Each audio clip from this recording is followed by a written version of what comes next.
Hello, everyone, and welcome to the JRPG Report. This is our Sunday special, and it's going to be episode 32. And let's have a little fun. Let's talk with our good friend Dalton. Say hello to the fine folks, sir. Hey, everybody. How you doing today? Do you want me to call you Guitaro Man Dalton, or just Dalton?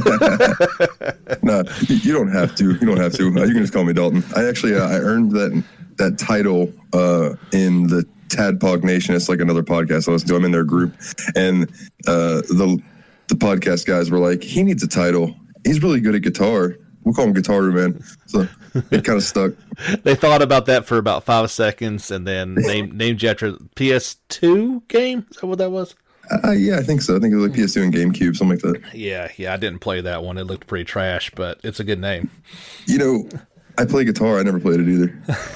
I think that's one of those deals like, Rock Band and Guitar Hero and those type of games. It's like the people who actually play those instruments is not who they're trying to get in there. Yeah, for sure. I will give Guitar Hero credit, though. It got me used to using my pinky more. So that actually did translate over to actual guitar playing. But other than that, yeah, that game was just, is what it is. It is. It's a lot of fun, but that's not for actual players. Have you played the new Guitar Hero where you had to do frets on the top and the bottom?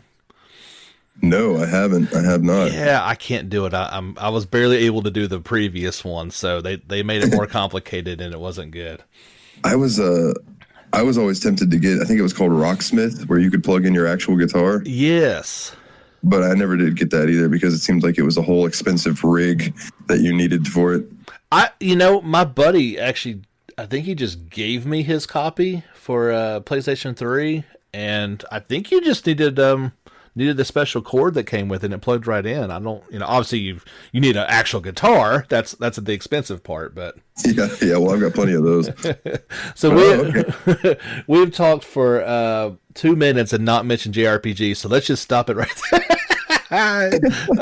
We'll get back on track. We're kind of just going to have some fun today, Dalton. I know we want to talk about some Persona stuff, and we'll kind of piggyback off your review the other day. My first question, though, and I have to say, because I know where Persona 5 stands in your pantheon, all-time favorite, correct? Yeah, pretty much. It is pretty much claimed that spot. So what has Persona 4 Golden done now has that swayed your opinion at all? Or, I mean, obviously 5 is a technically better a game from a technology standpoint, but how do you think they two stack up? Man, so that was the question on my mind the entire time I was playing 4. I was like, all right, how is this going to live up to 5? And in many ways, it did, and in many ways, it didn't. Right. And I give it credit for credit is due that game did a lot for being a PS2/Vita game. Right.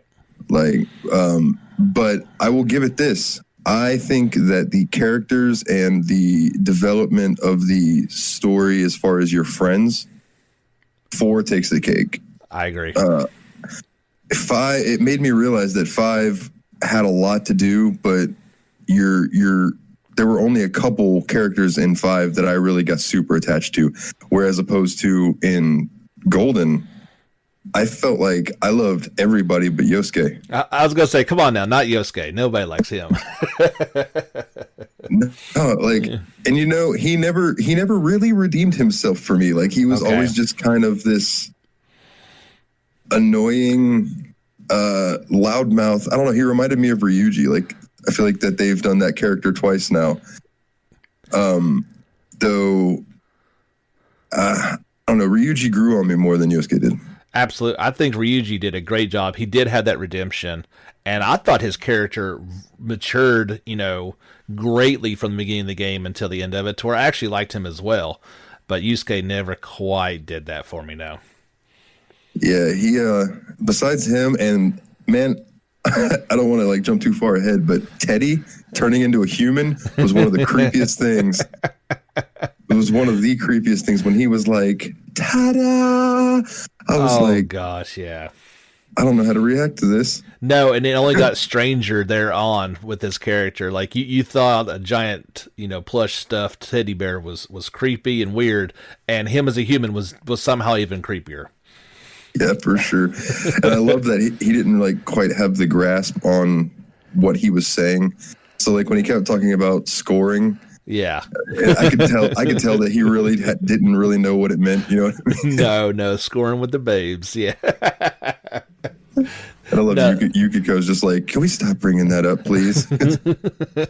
Yeah, I mean, just as a whole, the characters were so much better in 4. And that takes nothing away from 5. That just speaks to 4's greatness, because 5 is a better game. Like, the battle system, just how smooth everything is, the graphics. Yeah. But yeah, that small town, the friendships, yeah. I had forgotten that the older Persona games didn't use the Shin Megami Tensei how to capture the demons, like the I can't think of the word, negotiation. Yes. That wasn't there, so I was like, oh yeah, that's right, you have to draw cards. And it's a lot different, yeah. And then them not having the pistols, I remember that they took those away from the first game. I think the first Persona had them up until 5. Yeah. It was interesting noticing all the little differences. Yeah, it's cool the way to see they've gone along over the years. I feel like the fusion system was easier in 4 compared to 5. Yeah. And it might be because there were less Persona. There's a lot less. Especially once you start putting like the DLC ones in there, because I noticed that with Royal. I'm like, good Lord, there are so many in here. It's not even funny. Yeah, for sure. Man, I will tell you this. Playing 4, fantastic, really made me want to play Royal. Again? Or no, you haven't played Royal yet. That's right. I haven't gotten a chance to get into Royal yet. Yeah, you just sit around doing nothing all day, right? You ain't got no time for... you are a busy man with your podcast and doing all kinds of fun things. I mean, you are pretty much a professional gamer. Well, you've took on that task with your podcast, I guess. For now, yeah. And if I could start making some actual money at it, that'd be great. I'm not sure how you pull that off unless, I mean, not to be sexist or anything, unless you're an attractive female. It seems like it's going to be hard to get people to pay you to do something like that. Yeah, I understand that completely. Or even like attractive dudes. Like sometimes I'm going through Twitch and it's like all of the people that have thousands of Twitch followers and their streams being watched by 10,000 people, they're all super pretty. Like it's never some dude named Jack from Arkansas who's got 5,000 people watching him. It's always like Wandissimo or something, it's like, I don't know. Yeah, I mean, like, no offense to like Mr. Beast or anything like that, but most of them aren't looking like that. They're typically very attractive people. Yeah. Well, this does not reflect the views of the JRPG report, but full shade at that Dr. Disrespect dude. I don't get him at all. I don't know. Yeah. I've never understood, and this is kind of jumping off topic a little bit, but I've never understood streamers that are like a-holes on purpose and just super or loud and obnoxious. I've never understood all of that.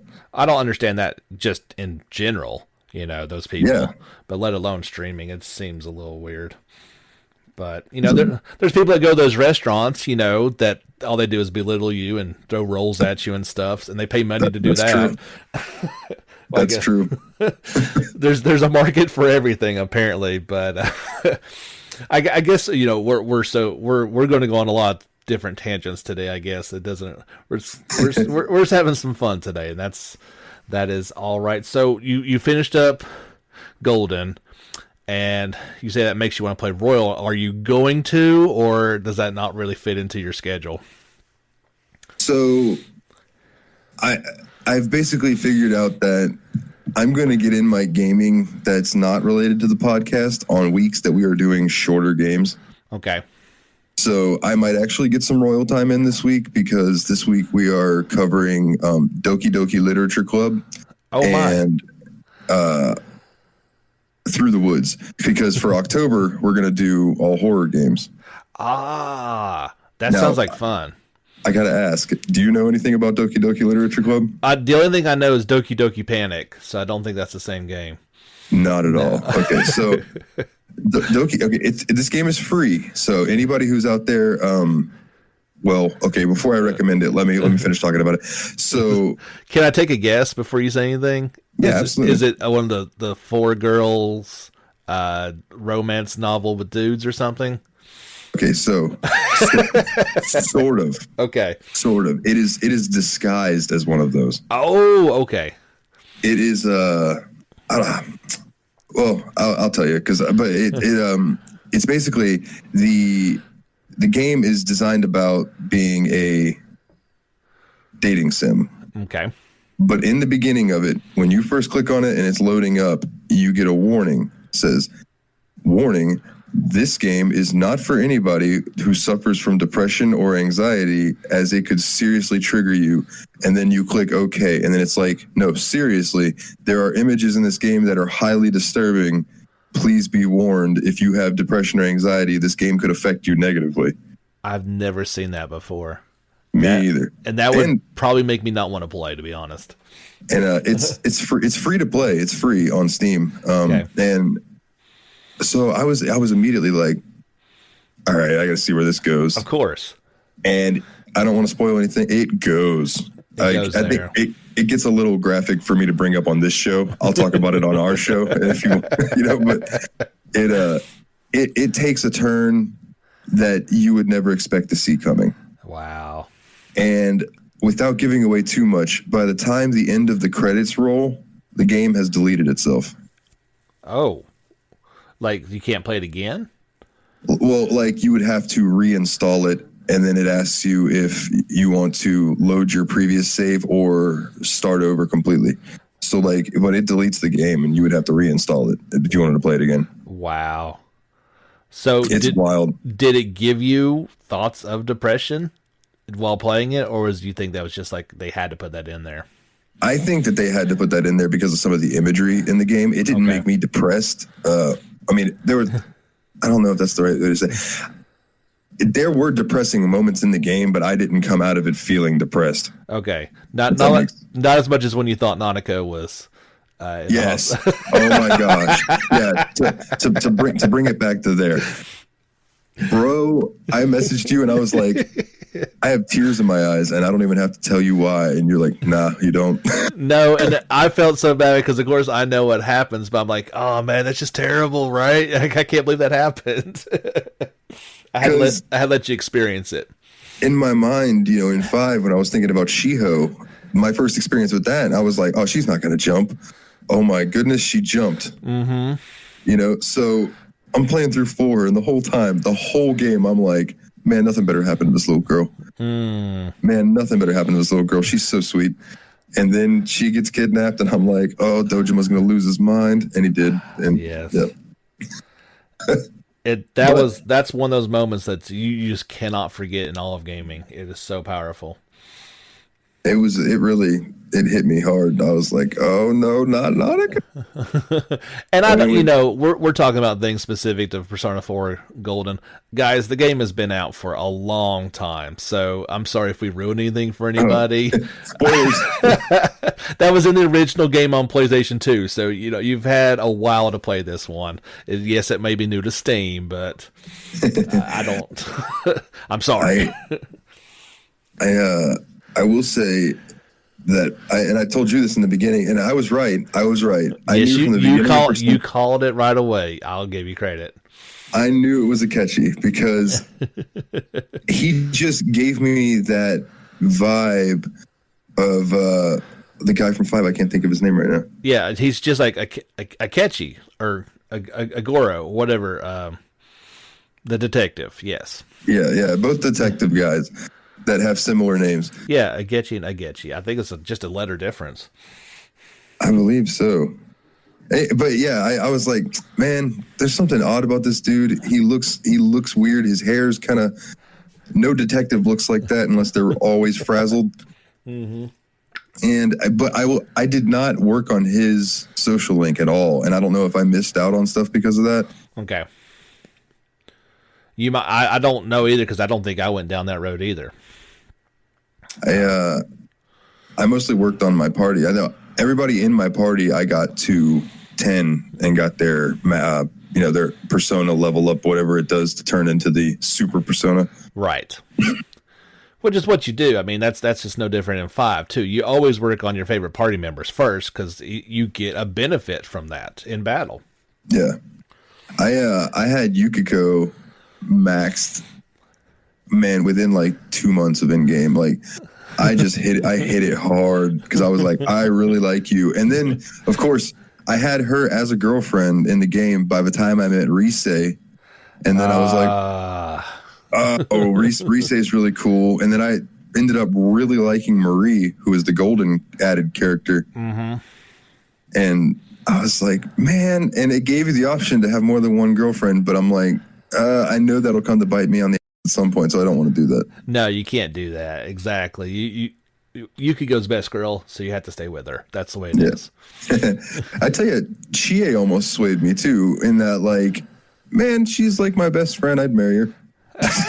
You know, like, yeah, she's not the one you date. You just marry her at the end. Yeah. Yeah. It's like, hey, we're both 40. We're still single. We like beef, so okay. Yeah, let's watch kung fu movies and eat ramen and beef. And just be happy together. Yep. That's exactly who she is. Awesome party member and just a great character. But yeah, she's pretty far down the ladder. Yeah, I think by the end of the game, my party consisted of me and the 3 girls. It was me, Yukiko, Chie, and Naoto. Yeah. It's hard. It's easy to keep it that way. That's for sure.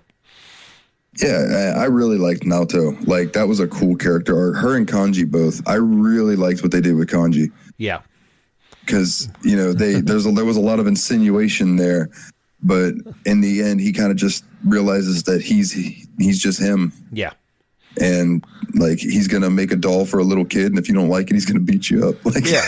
You know, when you see a character like him, like if that game came out now, that wouldn't be that big of a risk. But when this game first came out, that was a pretty big risk to make a character like that.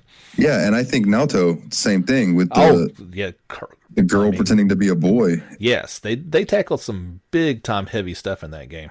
Yeah, for sure. I know Ryan watched me play on Discord at one point, and there's a curse word, so if you have to censor this, I'm sorry, but it was something that Kanji said when they dressed Teddy up, and Teddy's in his new clothes, and Yosuke looks at Kanji and he goes, "Kanji, what do you think about Teddy? What do you think he looks? How do you feel about it?" And Kanji's like, "What's that supposed to mean?"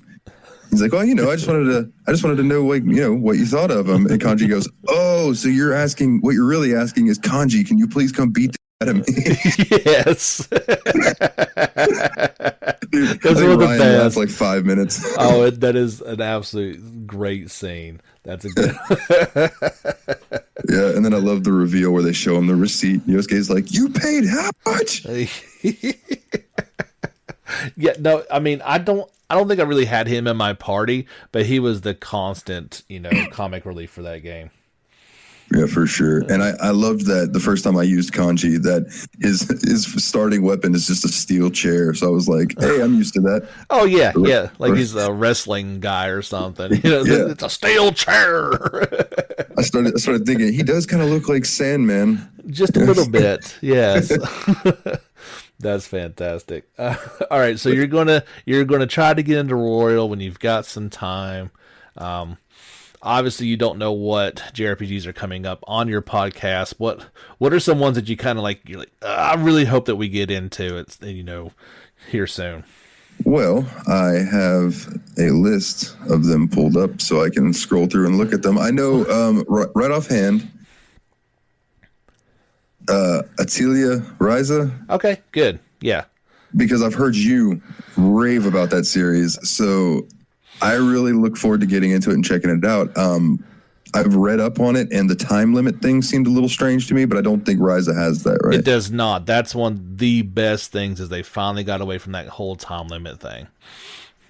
Awesome. Yeah, that game looks really interesting. I know that, is it like a dungeon crawler, but then you also do crafting, or is it just all crafting? Like, so it by far it places much more emphasis on alchemy and having to make items in order to progress in the story and do side quests. You're going to be doing a lot of alchemy, and obviously then you have to gather a lot of items to do those with. So, you know, you say dungeon crawler, but not really. You're just going to be going back to some of the same locations in order to gather the ingredients that you need. You can also buy a lot of stuff too.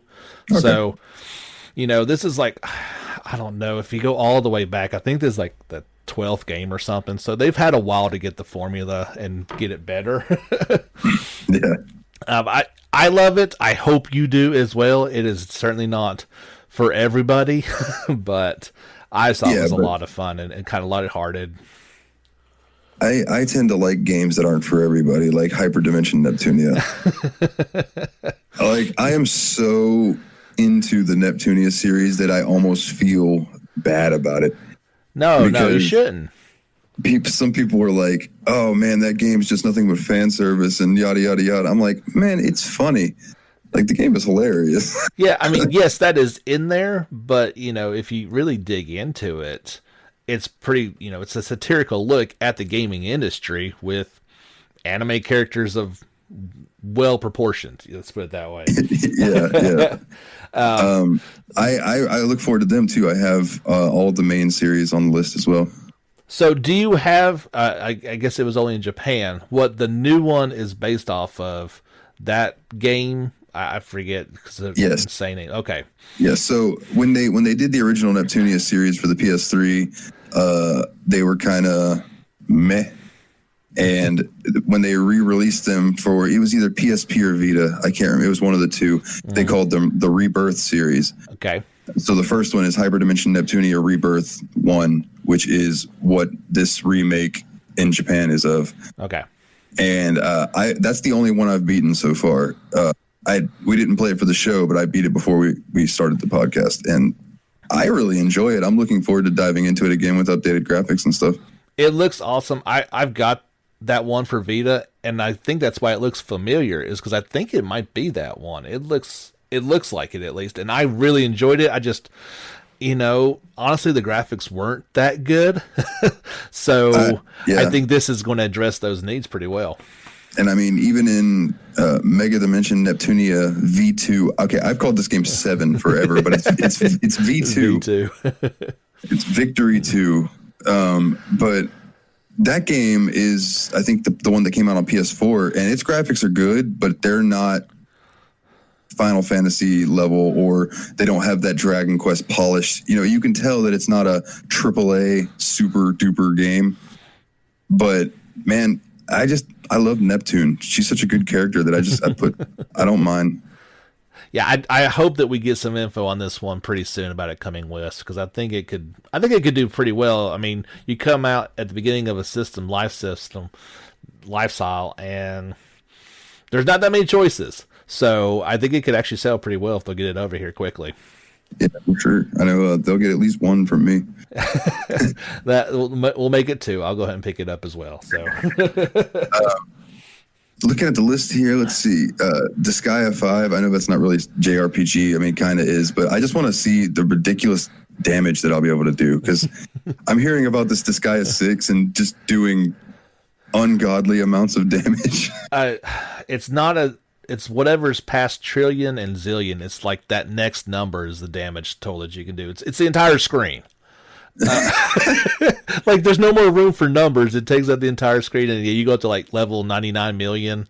That's insane. It is insane. So yeah, I don't know. This one, 5 doesn't go that far, but it still goes pretty darn high. So.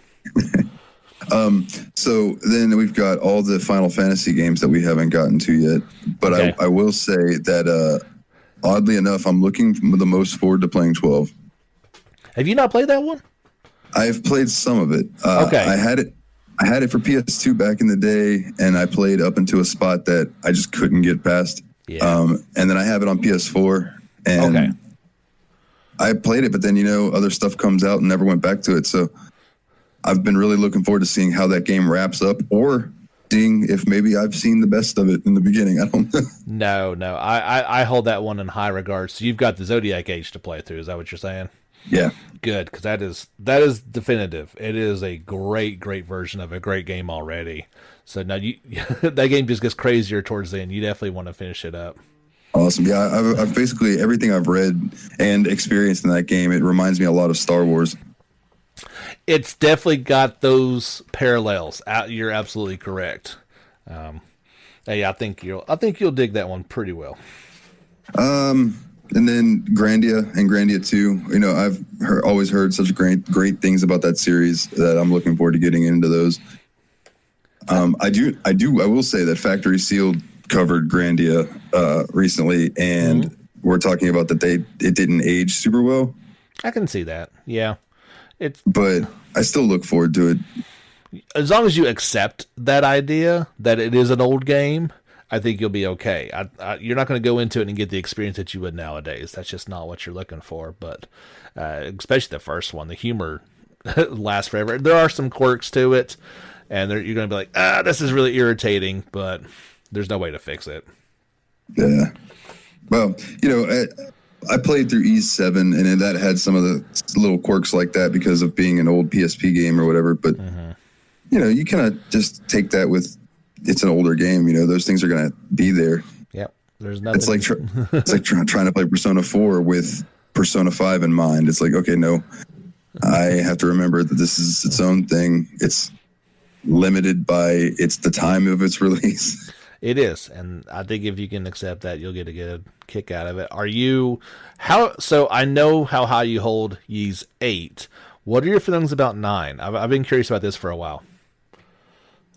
Dude, I honestly haven't looked into much about 9 yet, other than I know it's called Monstrum Nox, I think. Yes. And I have seen that people are not exactly happy with the way the graphics look. And that's all I've really heard about it, other than things that you've mentioned and posted. But I haven't really read into it. I want to, but at the same time, I kind of just want to dive into it when it comes out. That's cool. I will say this. You mentioned the graphics. It looked terrible at first. And like this latest series of trailers that's come out here recently, it looks great. So I'm not, because it's darker. So I think it's just, you know, you took the light island water type vibes of 8, or at least what I saw of it. And then this is in a dark prison city. There's a lot of dark going on. So it's not going to look as pretty, of course. Yeah. I mean, and, you know, I like the dark aesthetic sometimes, you know, depending on the atmosphere of the story, that can really fit. So I know on our list, we've got Ys Origin, Ys 6, Arc of Nephistum. And the series has such weird names. And then, of course, Ys 8. But then the one that I didn't realize was a remake is Ys the Oath in Felghana is apparently a remake completely of Ys 3, which was released on Super Nintendo. Yeah. And it's like they took it from the side scroller or whatever it was on the Super Nintendo, and they actually made it a full fleshed out game. Oh, that's awesome. So I'm looking forward to those as well. You know, that series is just, the combat's always been super fun to me. I remember, you know, seeing it back in the day, and I saw it, I was like, I don't think I can play that, and I just never have. It is certainly, you know, based on your recommendation, I want to get into 8 and try, and then 9 eventually. But you're the first person I've heard, besides myself, try to pronounce Ys 6, so I'm glad you... They're impossible. Like, I love this as Monstrum Nox. I know how to say that at least. Yeah, but like, what is Nephistum? I think it's like all Japanese, you know, the names for the characters, they just make all of them up. So this is the same for the title. It's like the Lacrimosa of Donna. Is it Lacrimosa? On 8, yeah, I think it's Lacrimosa. Okay. See, I'm from the South, so it's Lacrimassa. Lacrimassa. yeah, totally. And then 2 more series that I'm looking forward to, and actually 3, and I'll lump these together because I don't want to take up too much time just going through this list. But the Ni no Kuni games, excellent. The Tales of Berseria, Symphonia, and Vesperia. Okay. I did not get Zestiria the other day. Okay, I was going to wonder. I was like, it doesn't sound like he's going to pick this one up. Yeah, I talked to myself out of it relatively quickly after our conversation. Well, you know, and I think we should tell people about that you saw Zestiria on sale for $10. So, on Steam. You know, you heard me bash it, you know, for years now, and you're like, you know, is it that bad? And that's like, you know, I've said this before about mini games. The context of price And, if you buy it day one and you've been looking forward to something and it lets you down, it's completely different than picking it up for $10 a couple years later and you're like, it could probably be pretty decent. Yeah. And I thought about that because I've dabbled in the Tales series, but never really fully got into one and played it. So I was thinking, well, if I started with Zisteria, it's only up from there. That's true. So and and you should technically play it before you play Berseria. I think you'd get more out of it that way. And certainly, I don't think you want to do that in the reverse order because Berseria is a much better game. I think you'll be like, I see why I don't like it now. Over the years, I've heard nothing but good things about Symphonia and Vesperia. So I'm really looking forward to diving into those. Symphonia has got such a great story. It's slow by today's standards. That's going to be your only thing. Like, oh man, this is a crawl. At the time, it wasn't like that. Yeah, well, I remember some of those days of, oh my goodness, all right, we got to go to this town. It's going to take 30 minutes, and you're going to have a battle every 3 steps. Mm-hmm. Yeah, I'm talking about like the battle speed in particular. Oh, okay. It just feels like the people are crawling and stuff just takes a while. And yeah, you get to traverse that whole place. Eventually, you get some faster options. But yeah, a lot of walking, a lot of mysterious monsters. Correct me if I'm wrong, because my brain's kind of foggy right now on the Tales series. The Tales combat is similar to Star Ocean, isn't it?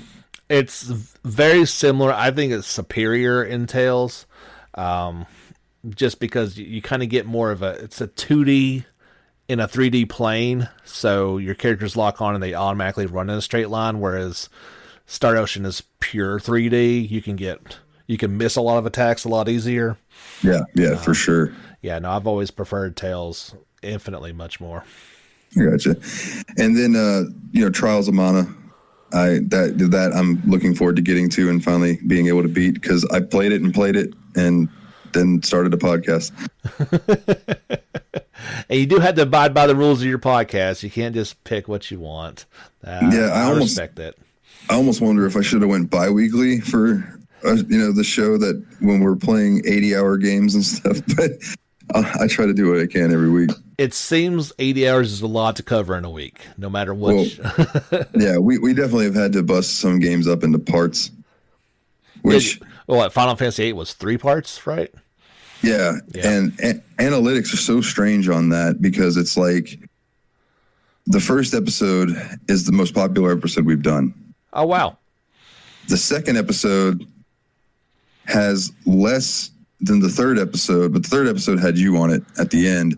So I'm thinking that's why some of that's got some extra views. But it's like part 2 has less views than part 3, and I'm like, well, someone missed something here. That is kind of odd. You would think you'd have to listen to part 2 to get part 3. Yeah. Well, I'm glad I had those extra 2 fans to come and get part 3 bumped up there. Yes, we appreciate it. And then I saved this one for last to bring up, because I know that you and Jordan both have been talking about this a lot lately. I have the Legend of Heroes games. You got all the Sky and Cold Steels to play through? I have all the Sky games, and then I've got Cold Steel 1, 2, and 3. Oh man! So yeah, you just signed up for a 500-hour, voyage through time there. Well, until I can find some work down here in Florida, I have nothing but time. But I will say that, with our podcast, The Steam Machine, we run a randomizer to choose what game we play. And this is the series that I said, if this comes up, I don't care which game in the series it picks. We are playing these in order. Yes. Yeah, you have to. That'd just be ridiculous. Like, I don't mind, if one day that I get Zisteria and I end up having to play it after Berseria, that is what it is. If I play Kuni 2 before 1, even though I know they don't link up, or the Hyperdimension Neptunia series, I'll play those out of order. I don't care. But from what I've heard about the Legend of Heroes, I really think I need to play those in order. You should. I've famously told that I played 1, 2, and 3 of Cold Steel before I played Sky, and you would definitely get much more out of it. Not to mention, it's the evolution of the series as well as the story. So it is kind of harder to go back and play that old system, because I mean, and there's, the crossbell games are in between those two. So you're going back a couple generations in terms of tech. It's not easy to do. It'd be much better to do in order, and you'll get more out of it. You may even love Sky more. I don't know. It is so much fun. Man, I tell you, from the time that I put in the first game, I know we talked about it, I think maybe the first time I was on the show, that game is just so not campy, homey. Like when you play it, there's like a little warm spot in your heart. It just nestles in, and it's just, I don't know, the graphics, the characters. I really enjoy that game a lot. It makes me very sad that game did not come out, for us to enjoy when it did, because it would have been an instant. Like, how many more fans would be into Legend of Heroes now if they could have played it back in 2005, when that first game came out? It'd be huge. I think it'd be right there with Persona instead of right behind it. Now, that game came out, it didn't come out here until it came out on handhelds, right? I believe so. I think Vita was the first to get those. And that series started on what, PS1, PS2? PS2, I do believe. There might have been some random ones in there, but as far as I know, because I think that's what it says when you load it up on Steam. It's like 2005. Something like that. So that seems like forever ago now. Yeah. I mean, and it does show the Steam versions are quite cleaned up, like those direct. I think it's Direct 8 version of it. I loaded up the original version. I was like, this doesn't look so hot, but then the cleaned up version really shined. Like, they did a good job in making it look how it's supposed to look. Oh yeah, absolutely. Okay, so one other game that's on my list that you're currently playing, and I want to talk to you about a little bit, even though I know you've been talking about it, is Nier. Oh, yeah. So I know that you have kind of switched thoughts on this since starting playing. I have, I always wanted to play it. Obviously, it was sat in my backlog, and I didn't play, the originals. Automata was the first one that I got to dive into, and I loved it. I really, really loved every minute of it. And so have you played any of them or tried Automata at all? I tried Automata. When I first got it, I loaded it up and played it some, and it really threw me off. the beginning, yeah. I'm like, all right, so this is probably like a hack and slash a la Devil May Cry or something, and then I come in and it's a shoot 'em up, and I'm like, it absolutely is. Like, they somehow made at times it's a bullet hell shooter mixed in with a 2D, with an action RPG. I've never heard, the idea sounds completely ludicrous. But they pulled it off well. It works. It works so well. Like, you just got to get past that first initial part, and in no time you'll be to where you want to be at. I have a buddy of mine. Have you beat it yet? I did. It's short. Like, it's 17 hours to beat. It's super short. I've had two different people that messaged me when they were playing Nier that said, man, if you liked Persona 5, this game's story is almost as good or if not better. You got to play this. And I'm like, it's going to be hard to beat Persona 5. Come on now. That's not right. It is cool. It is a cool story, but come on. No, you can't put a 100-hour story into 17 hours. Yeah, I agree. That's like saying, oh, this movie is better than this 2-season Netflix show arc. It's like if they were, for example, if they'd have done, like if they do a Dragon Quest movie, or they did do the Dragon Quest movie. They did, yeah. I would have rather have seen that as like a series, make it a little longer so they could flesh out more. Yeah. They definitely somehow squeezed a really long game into an hour and a half, but obviously you had to cut stuff out. Yeah. I mean, for the story that Nier tells, it's fantastic. It's short and sweet, and it's got some big, weird concepts in there. But no, you're nothing even close to what's going on in a long game like Persona 5. But I loved it. There's no person I would not recommend that game to. They've got easier modes if you're not very good at it. And I wasn't very good at it, but I could afford tons of healing items, so that helped. And You get some upgrades to where every enemy you defeat gives you like 30% of your health back, and there's small enemies, so there's nothing. Damn. Yeah, I pretty much turned into an invincible tank at that point. That's what's up. That sounds awesome. Yeah, I love like when games give you the ability to be just a beast. Of course. I mean, like there's a tons of different options that you can go. You could make yourself, faster or deflect damage, or all these different options. It's however you want to play. That's just how I chose to play because I'm not very good at it. For sure. I know when we just got through playing, and I apologize, these aren't JRPGs, but we were playing Marvel Ultimate Alliance for the show. Oh, okay. And me and Ryan went completely different. Ryan had a team stacked with giant dudes that were hard hitting. Uh-huh. And I had speed. Okay. Like my team, I think, was Deadpool, Black Panther, Wolverine, and Carnage, I believe. Okay. And it's just all kinds of speed and stuff. Whereas Ryan was using all the dudes that are 7 foot tall and jacked like professional wrestlers. But that's the beauty of games. You can play however you want to play, and there's a tons of combinations in that. You got so many people to choose from. For sure. I was thinking the other day, I would like, and it would be hard to do, but a game that is a JRPG at its core, but is the style of, say, Skyrim or something along those lines, where it's this big, vast, open world where you can go out and as you're leveling up, you can kind of make yourself into the class that you want to be.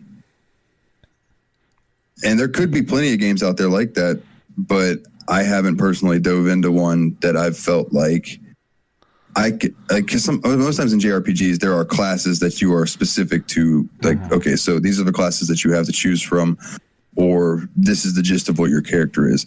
It's been a long time since I've played a game, if at all, in the JRPG realm where they're like, here is your character. It is a blank sheet, other than maybe like an MMO. Yeah, that's typically not what JRPGs get into. I mean, you've got a little bit with like Dragon Quest and the vocation systems. And some of the Final Fantasies you can change, but by and large, it does kind of stick to that formula. I think when some of the developers get away from that, that's when you get problems. And I'm not going to argue that. It can lead to issues. Yeah, I mean, open world seems to be Western, and while you can have open world elements, but that's always been in JRPGs to a certain extent with the exploration. But that's not where they shine at. But I understand what you're saying, and I think it could be done. But I'm sure, like I said, I'm sure there are examples. I just can't think of them either. Yeah, and I was just sitting here thinking like a first-person JRPG would be pretty cool too. But then I remembered like I could just play Etri and Odyssey, and I'm pretty sure that would that would cover it. It's something like Fallout, but or I guess what is that one? Borderlands is sort of like that, right? In a way. Yeah, in a way. Yeah, that's you've got stats and stuff that you can level. You're talking on things that I'm not very fluent on, so.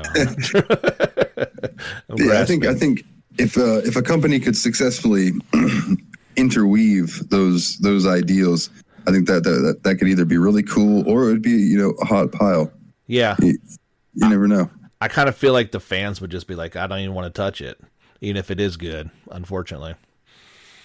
Yeah, probably the fans on both sides. Like, it wouldn't, of course, the way the world is now, it probably wouldn't be this thing that brings everybody together. It would just completely axe them in half and done. Yes, it would fragment them into even angrier segments.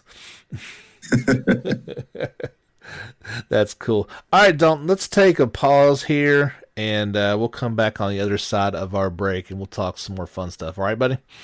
All right, let's do it. All right. All right, everybody, welcome back to the podcast. This is the JRPG Report in our Sunday special conversation with Dalton. We brought him back for a few more things to chit-chat about before we wrap it up. Now, Dalton, you kind of told me I'm very disappointed you've not listened to both episodes of the Tokyo Game Show podcast yet, so you didn't see a whole lot going on. Let me go ahead and get your reaction to a few things. So, did you? Obviously, we got the announcement about Final Fantasy 16. What's your read on that one so far? It looks fantastic. I am very happy to see that it's going back to more of the medieval aesthetic. Oh yeah. 15 was cool and all, but like to me, that didn't feel like a Final Fantasy game. Like it should have been named like Four Bros or something. But 16 looks really good. I wish it was turn-based, but I've kind of adhered to the fact now that Final Fantasy has gone the action RPG route, and if I want turn-based, then I need to play Dragon Quest. Yeah, I think you're absolutely correct. I think there's a lot of people that, it's funny, if they did come out and go turn-based, I think there'd be the exact same reaction in the opposite way, that people would be like, whoa, what? I don't want that. Yeah. Oh, what this is so 1998. What are you guys doing? It's an active time bar. What is this? ATB. No, but I was of the opinion that I thought Remake did an excellent job with an action RPG system. I was expecting something more like that rather than, let's bring in this guy who made Devil May Cry, and that's what the action looks more like to me. Yeah, it kind of did look like that. And I did not know that it was the guy from the Devil May Cry series working on it. I know that they brought in Yoshi P. Yes, which is the story. I mean, it's obviously it's Final Fantasy 14's look. So Yoshi P's the man, though. Yeah. Like I know you're not a big MMO guy, but like ever since he took over 14, dude, 14's really good. The stories for being an MMO game, that game has really good storylines. Well, I would have been actually fine with an offline MMO type of experience more. It had me on every part of it until the battle system, because it looks fantastic. Don't get me wrong. I just wasn't looking for that type of battle system. Yeah, it's understandable. Not everybody's into the MMO combat. I know. I don't think Ryan's very fond of it either. No, it is what it is. When I was younger, I played World of Warcraft and then moved on to Final Fantasy. So it is what it is. It is. And yeah, I know. We literally just talked about how cool the combat is in Nier Automata, but that's called Nier. It's not called Final Fantasy. You have a certain expectation, It'd be like if Persona 6 was an action RPG all of a sudden. That would be really, really, that'd make a lot of people upset. Don't you, I'm knocking on wood, don't you dare say that out loud and put that juju into the universe. I do not think they would ever do such a thing. It does appear that Persona and, Dragon Quest are safe. I was going to say Legend of Heroes is safe, but after, that last tidbit I read last time, it does appear that they are going in a different direction on the next one, so. I wonder how much they're going to change up. I don't know. It was very vague, but it would definitely indicated something not quite the turn-based action that we've got going on right now. I got you. Now, oh man, my mind blank. Go ahead. That's okay. I didn't know if that we lost connection for a second or if you had a. No, I was thinking, and I'm like, yeah, my mind just went out. Whatever I was about to say. That is all good. So we talked during the break. A game that you're looking forward to just got a PlayStation 5 announcement. The new Yakuza Like a Dragon game. So are you a fan of that series, and just this one looks cool, or this be your first one? I own Yakuza 0, and I've played it, and I had fun with it. I haven't gotten as deep into it as some people do, and maybe that's because I'm not as far into the game where I'm not like owning nightclubs and going around doing karaoke and stuff. It's just all been pretty much missions so far. But I think taking the complete opposite of what we've been talking about, they're taking an action game and turning it into a turn-based RPG. It's kind of crazy, yeah. Apparently that's like the dude's favorite type of game, so he envisions that as being how the enemies fight in the world. Yeah, I was watching, I believe it was a Happy Console Gamer talking about it, and he's like, He said that the main character in this Yakuza Like a Dragon is obsessed with Dragon Quest. Yes. And that's tremendous. It really is. The other parallel that I found, at least with some of the enemy types, is I couldn't help but think this, because you've got dudes in baseball uniforms with baseball bats, like a full uniform, like they just came from a game. So I kind of got like an Earthbound feel with like the zany enemy types, you know? Oh yeah. You've not played much of the Yakuza series, right? I've never played one. This is be the first one that obviously has piqued my interest with the battle system. There are already some wacky characters. I know in Yakuza 0, and I wish I could remember his name, there's a guy, and he is named like Mr. Beats You Up or something like that. Fantastic. But he's this big, giant dude who you'll randomly see him and you want to avoid him, because if you get into a fight with him, every time he punches you, he takes money from you. Oh, man. That's and he can drain your pockets, man. Like he's so hard. Yeah, so I mean, there's just really wacky little things in there. And then when you're doing karaoke, you can go do karaoke. You start off seeing your character on the stage and he's singing in a karaoke bar, and then all of a sudden he's just like got a bandana on and he's shirtless, and there's a crowd and there's like a band behind him, and there's this whole performance thing. Like, dude, it's so just wild and great. I love it. I like it in the idea that at least, you know, the Japanese made a Japanese game with Japanese looking people in it. I've never understood why it's all white people in these Japanese games like Persona. It's like, none of these people look like they go to Japan high schools. This is weird. For sure, totally. Well, you know, this is actually what my mind blanked on a minute ago. Persona. I was reading something where the guy who writes Persona, I can't remember his name right offhand, but they were saying that he wants to take Persona 6 out of Japan. You had shared that with me, yeah. Yeah, he was saying that he wanted to do that for 5. For 5, he wanted it to be a backpacking trip across the world. Maybe that's kind of why they put like Hawaii in there. Yeah, that could be. So I think that's an interesting concept of traveling the world and getting Persona. I don't know. That could, I mean, it could work.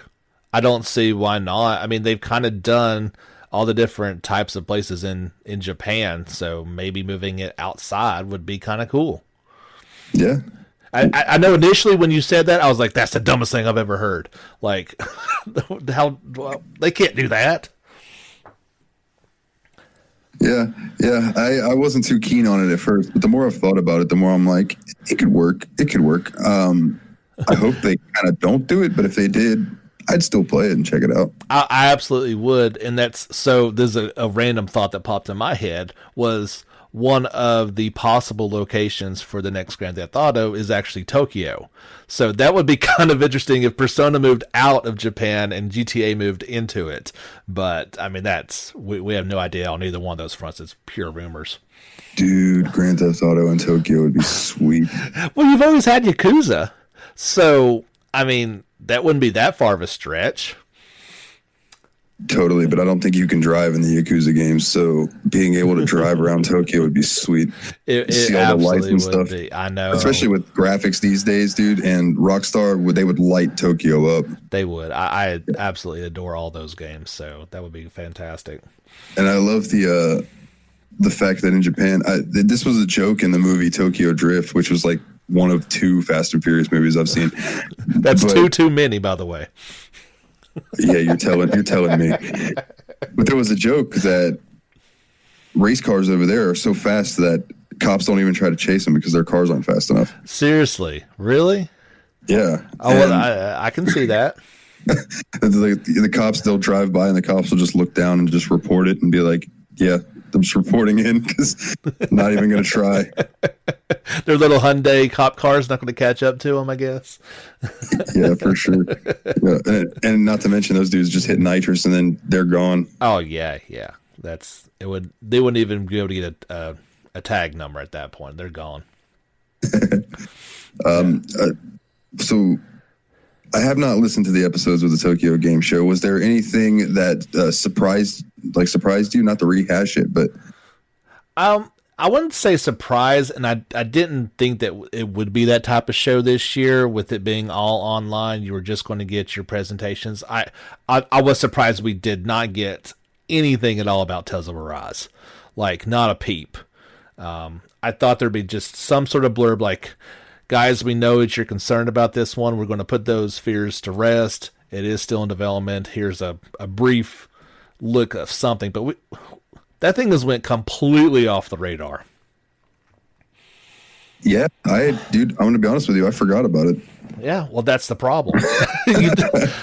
That's Japan's most. If they put out these polls, and that is the most anticipated game in Japan, and has been for a while. So it is. Wow, I didn't realize that series was that big over there. It's huge. Like, it is. I mean, it's not Dragon Quest huge, but it is. I mean, that's the next big game. I mean, that's going to be the next AAA JRPG, whenever that is. Yeah. Isn't it Dragon Quest that they only release their games on like weekends now, so people don't not go to work? Yeah, that was the deal. Like, the workforce just didn't show up if it came out on a Tuesday or Friday. Everybody would just call in sick, so they just had to move it. I forget which one it started with. It might have been like 7 or 8. They're like, guys, we can't do this. This is it's shutting down the economy. I mean, that had to make them feel good. Like, our game almost destroyed the economy. We should start releasing these on Saturdays. Yeah, that's about as high praise as you can get for something. You know, we always joke about when a system comes out that, you know, people would do that here in America, but it's nothing like when a Dragon Quest game comes out in Japan. I can't even imagine. No, I wasn't anticipating hearing about Dragon Quest 12. That's a long ways away. I thought I guess it was cool. You know, we got Yakuza's PS5 version coming out. We've got Atelier Ryza 2. It's got a PS5 version confirmed, so that was good to hear. Nice. Yeah. The big, you know, it came out before TGS, but a lot of people are talking about Disgaea 6 quite a bit. At least my conversations with people, and it's not been positive really at all with the move to 3D. I haven't looked at it yet, but I do know that series has a huge following, and I have assumed that changing the visuals is going to piss people off. Yeah, that's exactly what it's been. You know, and it's kind of one of those deals like 3D has been around for a long time, so the move to it seemed kind of odd, and I don't think people were impressed with anything, to be quite honest.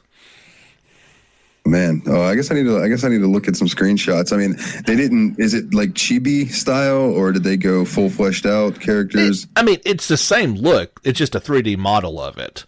Okay.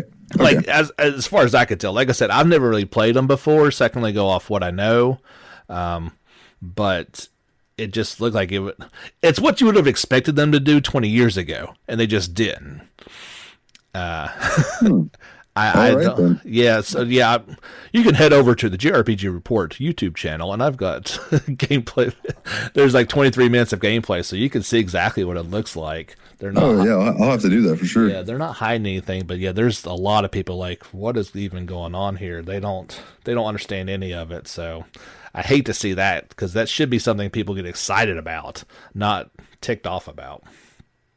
Yeah, for sure. It always bums me out when there's a new game coming out and the fan base just loathes it. I'm always like, even if I'm one of the people who loathes it, I feel bad for the people who released it, because they're like, all right, hopefully everybody loves this thing. And then it comes out and everybody's like, this is hot garbage. And they're like, oh no.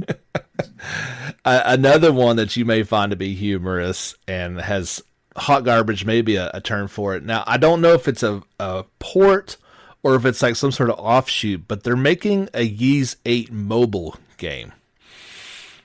Dude, I saw something about that. Why? I don't know. It's not Falcom. Like, they got somebody else to kind of get the assets and work on it, because they ain't got time for that. But is it a port of 8 to a phone?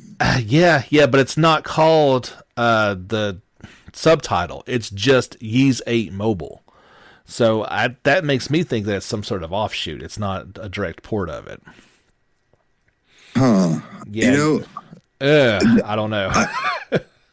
I could picture that in my head working. I mean, not that I would really play it, but in Ys 8, there's a lot of going out in the island and exploring and gathering and having to find other castaways and stuff like that.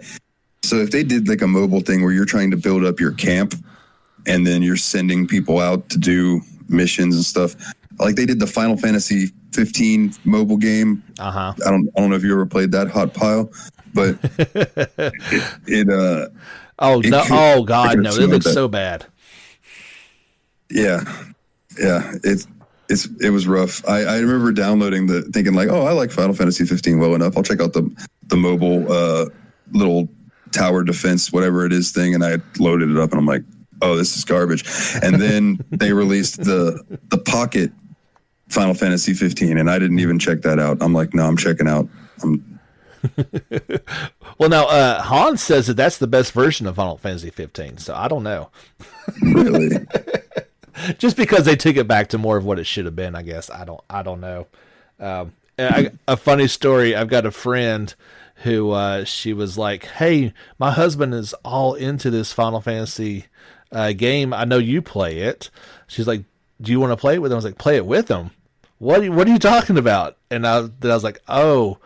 She's like, "Yeah, he's playing on his phone and has been playing it all this time for 2 years." I was like, "I ain't going near that garbage. Get out of here." Like for a second, I thought you were talking about the 15 multiplayer update, and I was like, "Oh, I'd have been at least open to that idea." But no, I don't know what you'd even do on that game. But I ain't playing it with anybody. I'll tell you this. I know you have your opinions about 15. I have made it more playable for myself via the modding community with all 4 of my dudes are now the Power Rangers. That would make it infinitely better.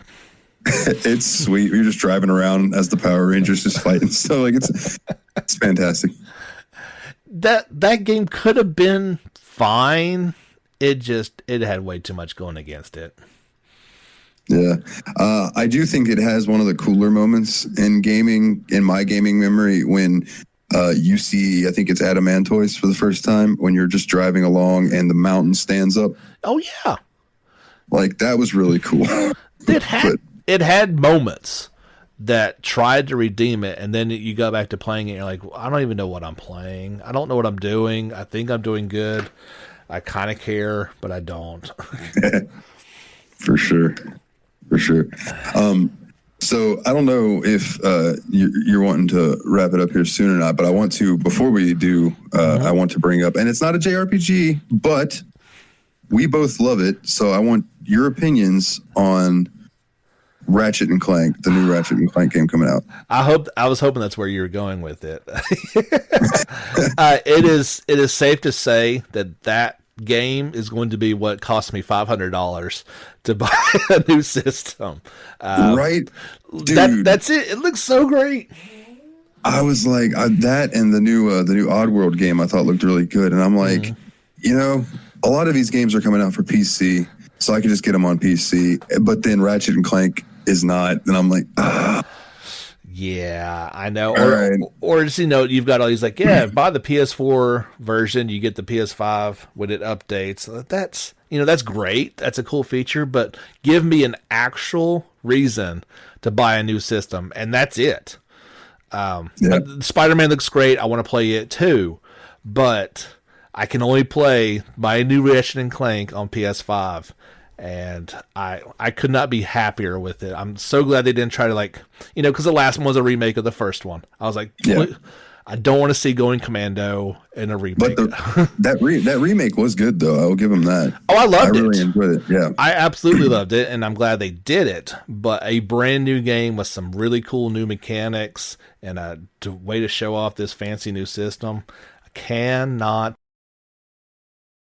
Challenge mode, and then get all the gold bolts. yes, sir. So what is going on when they get separated and there's female Lombax that shows up? I don't know. When I saw that, I was like, oh, is there going to be like a split timeline type thing? That's cool.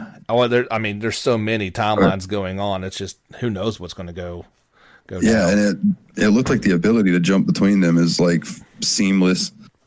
That's what I don't get. Like, I always try to say like, what, okay, this looks like a pretty PS4 game. I don't think you could do that on PS4. That looks like next generation. Yeah, that's solid state drive working for sure.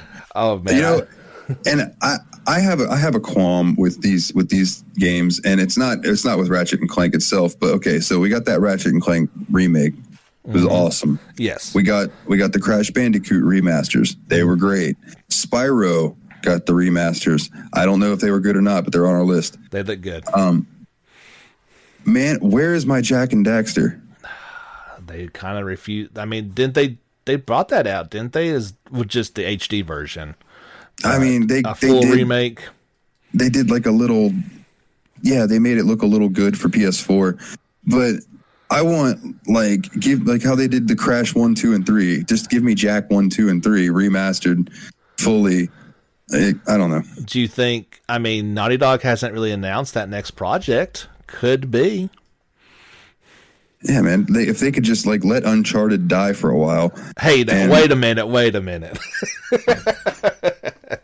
I'm not Uncharted. I love Uncharted. I grew up a huge fan of Tomb Raider, and I love Uncharted too.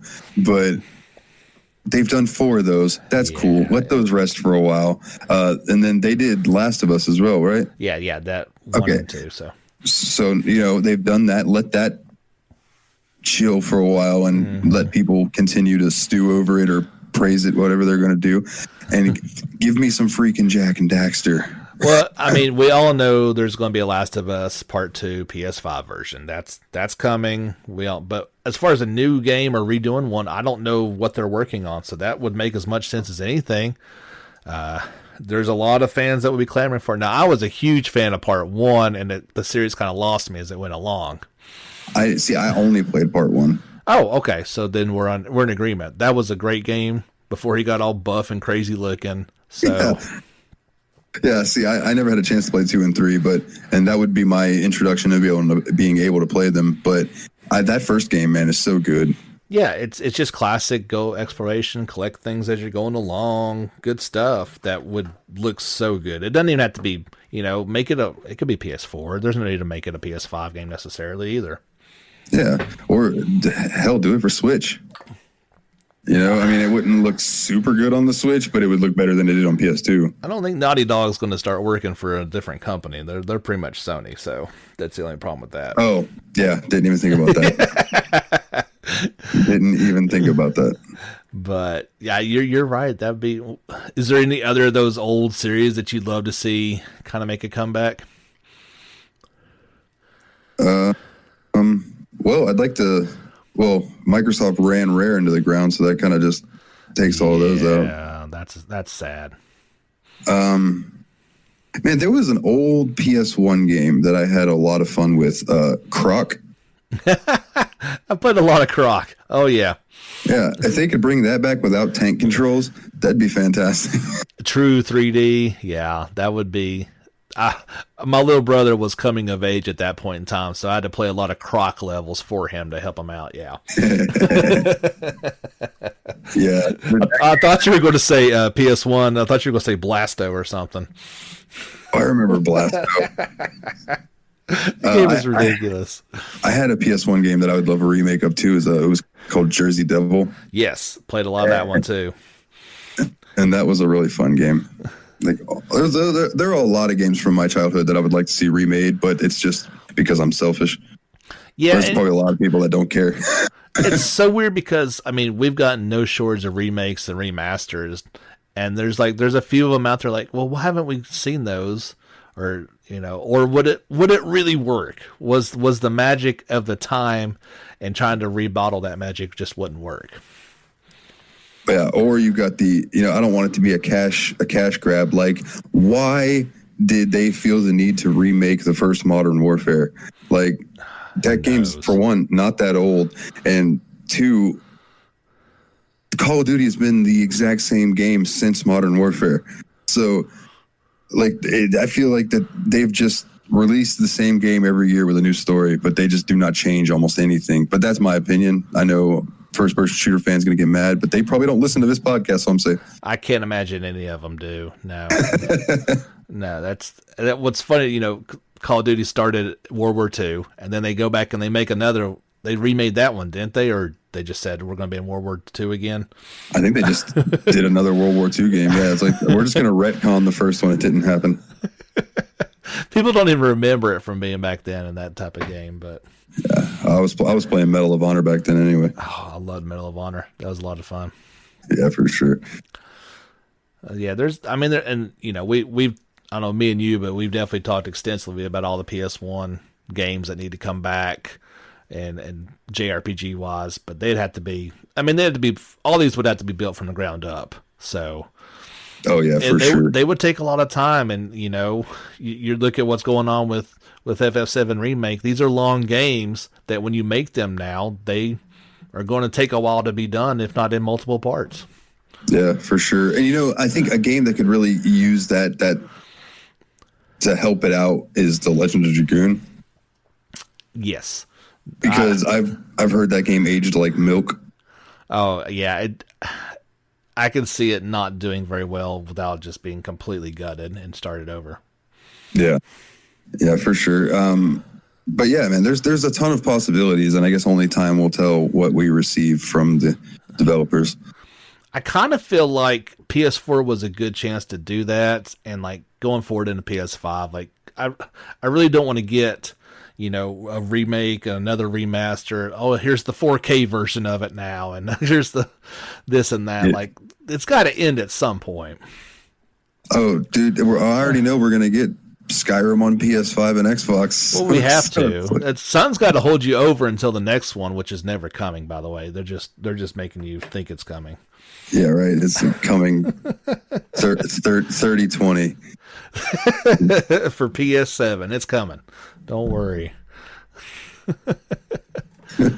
Well, now touching back on Tokyo Game Show, that was really the big stuff. I mean, there was so much that I covered. I can't quite remember it all, but we'll have other chances to talk, I'm sure. Oh yeah, man. I'm always down to come on and chat with you, brother. Maybe I was going to think what you need to play. Maybe if you do get to Ryza, before, you know, like Ryza 2 comes out, I'd love to hear your thoughts on it, because it is so different, and like I know I have my opinions on it, but I'd love to hear a fresh take on it, so to speak.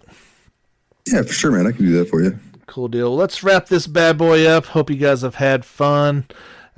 We just sit around talking about sometimes JRPGs and a lot of times old PlayStation 1 games. So that's what you get. Sorry about that. So that's going to do it for this episode. Dalton, won't you send it on home, buddy? All right, everybody. Do us a favor. Get out there and level up.